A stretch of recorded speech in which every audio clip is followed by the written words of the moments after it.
بسم الله الرحمن الرحيم. الحمد لله والصلاة والسلام على رسول الله وعلى آله وصحبه أجمعين، أما بعد. عن أبي هريرة رضي الله عنه أن النبي صلى الله عليه وسلم قال: يأتي الشيطان أحدكم فيقول من خلق كذا من خلق كذا حتى يقول من خلق ربك فإذا بلغه فليستعذ بالله ولينتهي.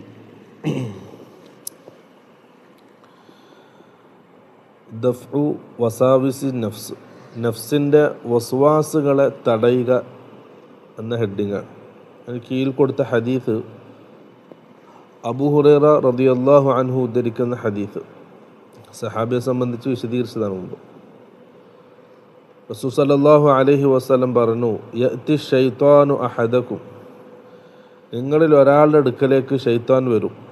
ഫയഖൂലു, എന്നിട്ട് അവൻ നിങ്ങളോട് മന്ത്രിക്കും, മൻ ഖലഖ കദ മൻ ഖലഖ കദ, ഇന്ന കാര്യങ്ങളൊക്കെ സൃഷ്ടിച്ചതാരാണ്.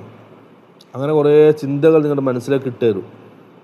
ആകാശം സൃഷ്ടിച്ചതാര്, സൂര്യൻ സൃഷ്ടിച്ചതാര്, ഈ ഭൂമിയെ സംവിധാനിച്ചതാര്. ഹത്ത യഖൂല, അങ്ങനെ ചിന്തിപ്പിച്ച് അവസാനം അവൻ നിങ്ങൾക്ക് മന്ത്രിച്ചു തരും, മൻ ഖലഖ റബ്ബക്, നിൻ്റെ റബ്ബിനാരാണ് സൃഷ്ടിച്ചത്.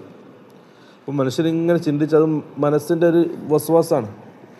കുറേ കാര്യങ്ങൾ ചിന്തിച്ച് അവസാനം അവൻ ചിന്തിക്കും, അള്ളാഹനെ ആരാണ് സൃഷ്ടിച്ചത്. റസൂൽ സല്ലല്ലാഹു അലൈഹി വസല്ലം പറഞ്ഞു, അത് പിശാച് ഉണ്ടാക്കി തന്ന ചിന്തയാണ്. ഫഇദാ ബലഗഹു, നിങ്ങൾ ആരെങ്കിലും ആ ഒരു ചിന്തയിലേക്ക് എത്തിയാൽ, ഫല്യസ്തഇദ് ബില്ലാഹ്, പെട്ടെന്ന് അള്ളാഹുവിനോട് അഭയം തേടണം. പിശാചിൽ നിൻ്റെ വസ്വാസിൽ നിന്നും അള്ളാഹുവിനോട് അഭയം തേടണം. അഊദു ബില്ലാഹി മിനശ് ശൈത്വാനിർ റജീം എന്ന് പറയണം. വല്യൻതഹി, ആ ചിന്ത അവസാനിപ്പിക്കുകയും ചെയ്യണം. അഥവാ ചിന്ത അവസാനിപ്പിച്ച് മറ്റേതെങ്കിലും കാര്യത്തിൽ വ്യാപൃതരാകണം. ആ ഒരു ചിന്ത പിശാചിൻ്റെ ഭാഗത്തു നിന്നുള്ള ചിന്തയാണ്. ഇതാണ് ഈ ഹദീസ്. അടുത്തൊരു ഹദീസ് അബൂ ഹുറൈറ റളിയല്ലാഹു അൻഹു ഉദ്ധരിക്കുന്ന ഹദീസ് തന്നെയാണ്. അത്തഫാഉലു വഅദമു തശാഉം. തഫാഉൽ എന്ന് പറയുമ്പോൾ ശുഭപ്രതീക്ഷ, തശാഉം എന്ന് പറഞ്ഞാൽ ദുശ്ശഗുണം. രണ്ട് കാര്യങ്ങൾ. അപ്പം തഫാഉൽ വേണം, ശുഭപ്രതീക്ഷ എല്ലാ വിഷയത്തിലും വേണം. തശാഉം പറ്റൂല, ദുശ്ശഗുണം പറ്റൂല. അതും അബൂ ഹുറൈറ റളിയല്ലാഹു അൻഹു ഉദ്ധരിക്കുന്ന ഹദീസാണ്. റസൂൽ സല്ലല്ലാഹു അലൈഹി വസല്ലം പറഞ്ഞു: ലാ തിയറത വഖൈറുഹാ അൽ ഫഅലു. ഖാലു വമൽ ഫഅലു? ഖാല അൽ കലിമത്തു സ്സാലിഹത്തു യസ്മഉഹാ അഹദുക്കും. റസൂൽ സല്ലല്ലാഹു അലൈഹി വസല്ലം പറഞ്ഞു, ലാ തിയറത, പക്ഷി ശകുനമില്ല, ദുശ്ശഗുണം ഇല്ല. ശകുനം എന്ന് പറയുമ്പോൾ നമ്മളൊരു കാര്യം ചെയ്യാൻ പുറപ്പെടുമ്പോൾ എന്തെങ്കിലും ഒരു കാര്യം കണ്ടതിൻ്റെ പിറകിൽ അല്ലെങ്കിൽ അതിൻ്റെ കാരണത്താൽ ആ കാര്യം ഉപേക്ഷിക്കുക. നമ്മുടെ നാട്ടിൽ സാധാരണ ഉള്ളത്, ഒരാളൊരു ജോലിക്ക് ഇറങ്ങുമ്പോൾ ഒരു കറുത്ത പൂച്ച അല്ലെങ്കിൽ കാക്ക കരയുക, അല്ലെങ്കിൽ എന്തെങ്കിലും അപകടങ്ങൾ സംഭവിക്കുക, ആ കാര്യം ചെയ്യാതെ പിന്മാറും. അതിൻ്റെ പിറകിൽ എന്തെങ്കിലും അപകടങ്ങളുണ്ട്, എന്തെങ്കിലും ശാപങ്ങളുണ്ട് എന്ന ധാരണയിൽ. എല്ലാം അള്ളാൻ്റെ കയ്യിലാണ്, എല്ലാം അള്ളാൻ്റെ നിയന്ത്രണത്തിലാണ്. അപ്പോൾ ഈ ഒരു കാര്യങ്ങൾ കണ്ട് ഒരു കാക്ക കരഞ്ഞത് കൊണ്ട് നമ്മുടെ കാര്യങ്ങൾ അള്ളാൻ്റെ നിയന്ത്രണത്തിൽ നിന്ന് പുറത്തു പോകുന്നില്ല. അതുപോലെ തന്നെ ഒരു കറുത്ത പൂച്ച കുറുകെ ഓടിയത് കൊണ്ട് അള്ളാൻ്റെ തഖ്ദീറിൽ നിന്നും നമ്മുടെ കാര്യം പുറത്തു പോകുന്നില്ല. എല്ലാം അള്ളാൻ്റെ കൺട്രോളിലാണ്. അപ്പം ലാ തിയറത്ത, ദുശ്ശഗുണം എന്നുള്ളത് ഇല്ല. നമ്മൾ ചെയ്യേണ്ട കാര്യം ചെയ്യുക. റസൂൽ പറയുന്നു, വഖൈറുഹാ അൽ ഫഅലു, അതിലേറ്റവും നല്ലത് അൽ ഫഅലു, ശുഭപ്രതീക്ഷയാണ്. ഏതൊരു കാര്യം ചെയ്യാൻ തുനിയുമ്പോഴും ഒരു ശുഭപ്രതീക്ഷ വേണം. ഇപ്പോൾ കച്ചവടത്തിന് ഒരാൾ ഇറങ്ങുമ്പം ഇത് നല്ല സ്ഥലമാണ്, ഇവിടെ കച്ചവടത്തിന് പറ്റിയ സന്ദർഭവും സാഹചര്യമുണ്ട്, നല്ല ലാഭം കിട്ടും എന്ന രീതിയിൽ ശുഭപ്രതീക്ഷയോടെയാണ് കാര്യങ്ങൾ ചെയ്യേണ്ടത്.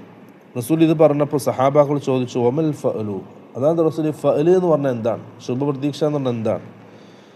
റസൂൽ സല്ലല്ലാഹു അലൈഹി വസല്ലം പറഞ്ഞു, അൽ കലിമത്തു സ്സാലിഹത്തു യസ്മഉഹാ അഹദുക്കും, നിങ്ങൾ കേൾക്കുന്ന നല്ല സാലിഹത്തായ നല്ല വാക്കുകൾ. നിങ്ങളൊരു കാര്യം ചെയ്യാൻ പോകുമ്പം അതിനെപ്പറ്റി അന്വേഷിക്കുന്നു, മറ്റുള്ളവരിൽ നിന്ന് നിർദ്ദേശങ്ങൾ ചോദിക്കുന്നു. അപ്പോൾ അവരൊക്കെ നല്ല കാര്യങ്ങളാണ് പറയുന്നത്. അതുപോലെ തന്നെ നിങ്ങളുടെ മനസ്സിലുണ്ടാകുന്ന ശുഭപ്രതീക്ഷയും ഈ കാര്യമാണ് ചെയ്യേണ്ടത്. ഈ ഒരു പ്രതീക്ഷയിൽ എന്ത് ചെയ്യുക, കാര്യങ്ങൾ ചെയ്യുക. ബാക്കി അള്ളാഹിൻ്റെ അടുക്കലാണ്.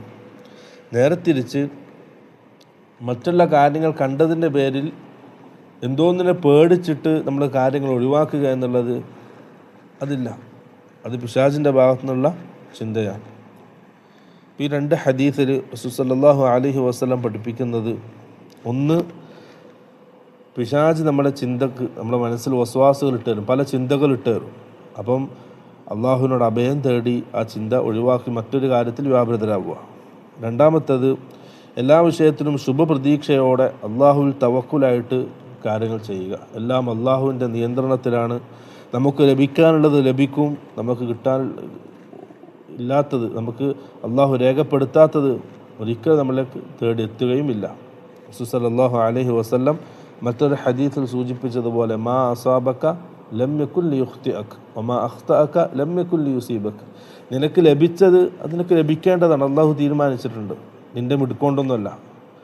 നിനക്ക് കിട്ടാതെ പോയത്, നിനക്കില്ലാതെ പോയത്, അത് അള്ളാഹു നിനക്ക് രേഖപ്പെടുത്തിയിട്ടുമില്ല.